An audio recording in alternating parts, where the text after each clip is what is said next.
सुदर्शन दिलीप काकडे, वर्ग 9 आज मी तुम्हाला संविधान दिनाविषयी माहिती सांगणार आहे। आपल्या भारत देशात दरवर्षी 26 नोव्हेंबर हा दिवस संविधान दिन म्हणून साजरा केला जातो। 26 नोव्हेंबर 1949 रोजी देशाच्या संविधान सभेने सध्याची राज्यघटना स्वीकारली। त्यामुळे या दिवसाच्या स्मरणार्थ दरवर्षी देशात सर्वत्र संविधान दिन साजरा केला जातो। भारतातील विविध धर्म आणि जातींचे 140 कोटी लोकसंख्येला एक देश म्हणून एकत्रित करणारी राज्यघटना आहे।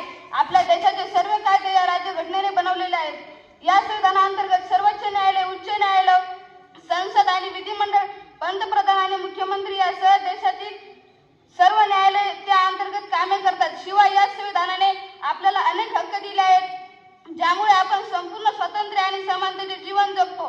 देशातील नागरिकांमध्ये घटनात्मक व मूल्यांबद्दल आदराची भावना वाढवणे हा संविधान दिनाचा मूळ उद्देश आहे। धन्यवाद।